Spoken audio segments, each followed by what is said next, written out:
nanay, nakita ko dito sa CA Las Piñas, naglalak PWD. Nay, anong pangalan nyo nga? Biner Dumaplin. Ano po yan? Saan po yan? Sa charity po kami, charity group. Charity sa ano po? Kapag mga kasamahan po namin, mga nagbablog galing ibang bansa, mga nagtatrabaho sa ibang bansa. Tumutulong sa mga tulad nyo po, PWD. Ano na po kayo, senior na kayo? Opo. Dito po talaga kayo nakatira o nangungupahan? Yeah, doon po talaga ako nakatira sa city. Dito talaga. Paano po nangyari? Kailan pa po nangyari yan sa paa nyo na ganyan? Ano po ito? Aksidente. Simula nung tumira ako ng CA, ganito na ako.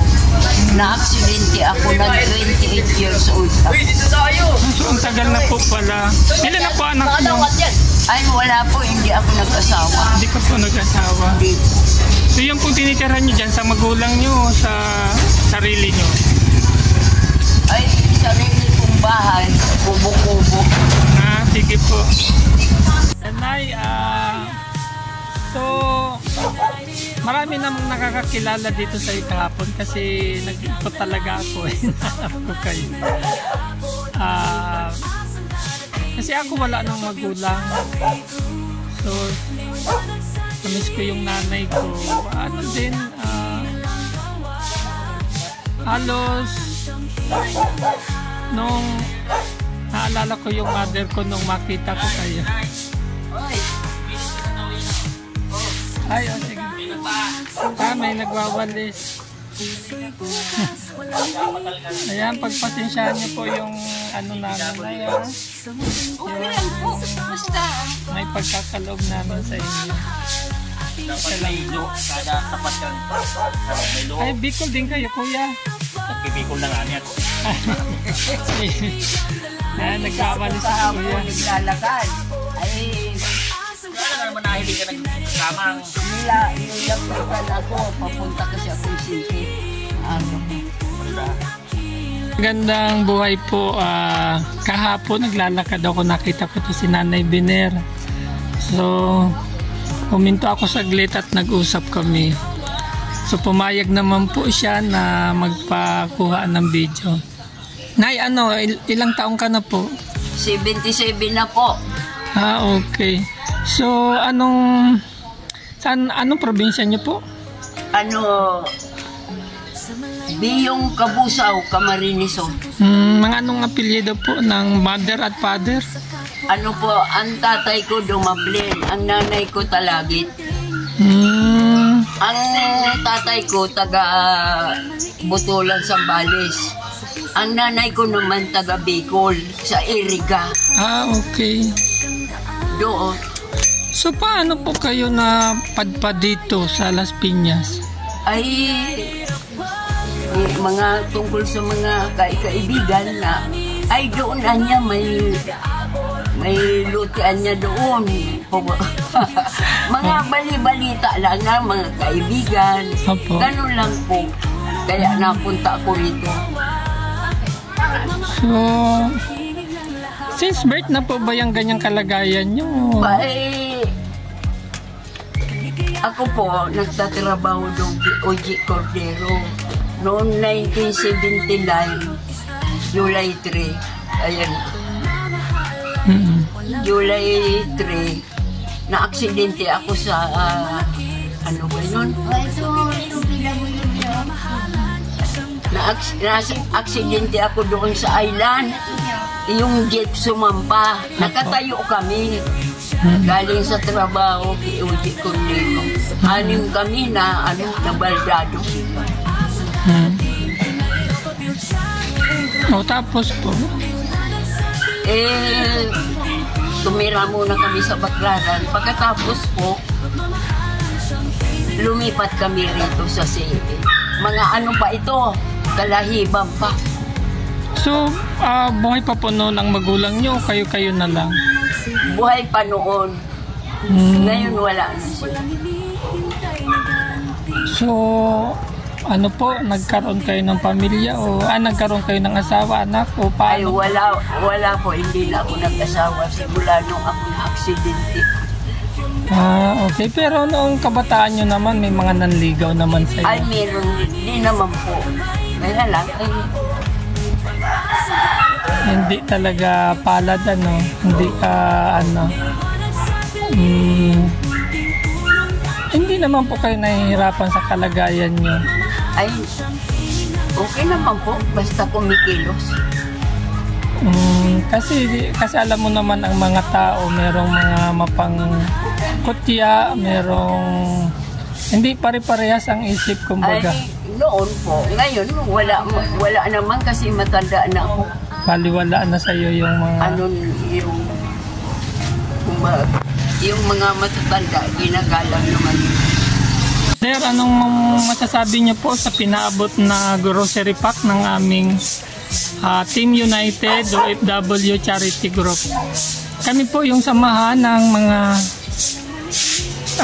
kababayan nating OFW na nagtatrabaho sa ibang bansa na naglalaan po ng konting pera para makalikom at maipaabot sa mga katulad nyo na PWD,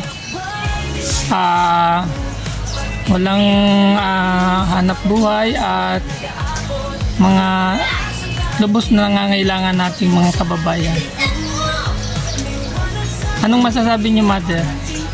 Ako po ay lubos na nagpapasalamat sa mga nagbigay, lalong-lalo na ang mga OFW na lubos na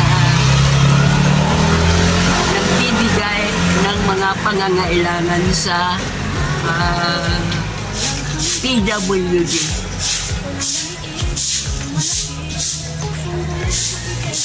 Kahit paano po makatulong yan sa inyo sa pang araw-araw nyo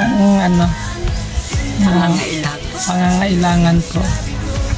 May gusto pa kayo sabihin, Nay? Ay, maraming salamat po sa mga biyayang ibinigay ninyo. Maraming salamat po. So, yung mother ko po, halos kamawid nyo rin. Na, 60 plus na siya. Siguro matagal na rin na maalam sa amin. Saan po? Saan pong street kayo? Maingat street po kami dito sa Phase 4. Maingat Street sa Apo. Phase 4. Oo. So, ilang taon na po kayo dito sa Las Piñas? Simula po ako noong October 6, 1983. 83. Opo.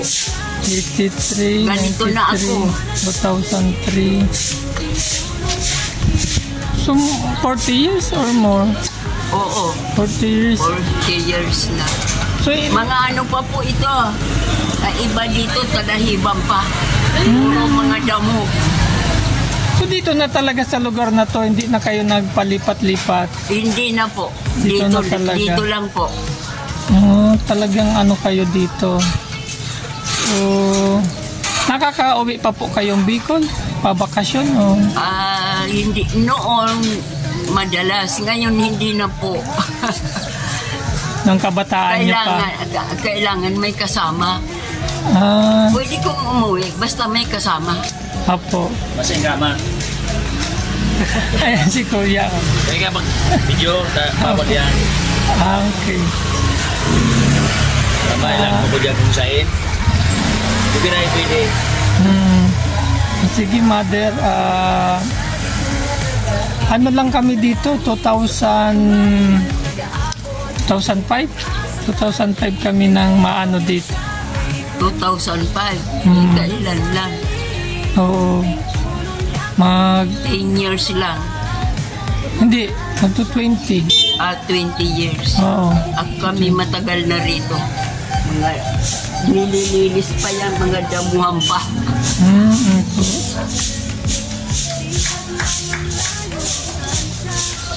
So yung lahat na po kayong magkakamag-anak nandito na. Doon sa Bicol, may kapatid pa rin ako doon. Meron nagsasaka. So ilan po kayong magkakapatid na? Ako, sa unang asawa ng nanay ko, isa lang ako. Dalawa kami, namatay yung isa. Tapos yung asawa uli, tatlo sila. Puro babae. Okay.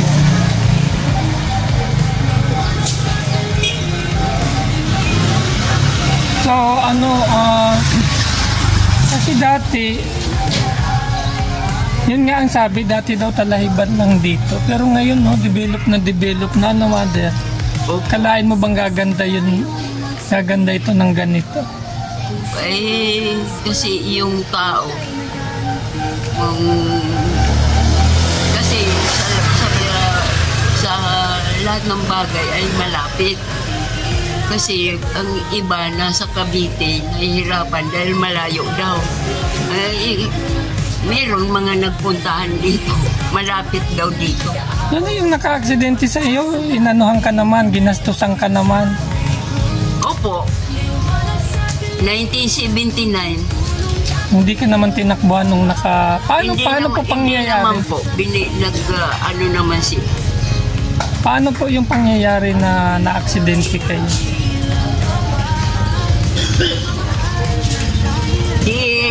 Nung gabing iyon, nagramay kami ng paggawa doon sa tahian ni Oji Cordero. Nung gabing iyon, pauwi na kami. Tumayo kami sa island kasi tatawid kami sa kabila. Ako naman papuntang Baclaran, yung iba kung saan naman na lugar.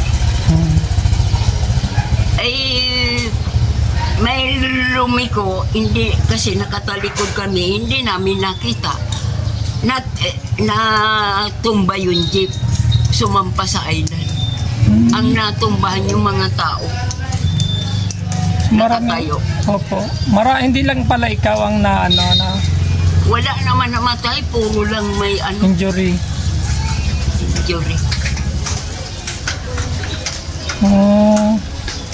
So talagang ininda mo yung ma-aksidente ka noon, talagang grabe nasa ICU ako. Pero hindi naman sinasabi na putol pa ako. Nung paglipat sa ward, doon ko nalaman na putol pala yung paa ko. Hindi ka po nagmalay na putol na yung paa mo? Hindi. Ayan. Wala naman akong, putol pala ang paa ko. Ganun lang. Apo. Wala naman akong magagawa. Nandyan na yan eh. Apo. Tapos, namuhay naman ako. Doon sa Baclaran, kasama yung kapatid ko. Tapos, lumipat kami rito. Ayan guys, sa may mga mabubuti pong kalooban na nais magpaabot ng tulong, ito si Nanay, Biner Dumaplin. Biner Dumaplin. Dito lang po siya matatagpuan sa Las Piñas. Ayan, isa na pong senior at walang pamilya. Rain Revolution Extension. Ayan po. Pakipollow, like and share po. Team United OFW Charity Group or OFW Charity Group. OFW Charity Group. Opo. Mabuhay ang Team United OFW Charity Group.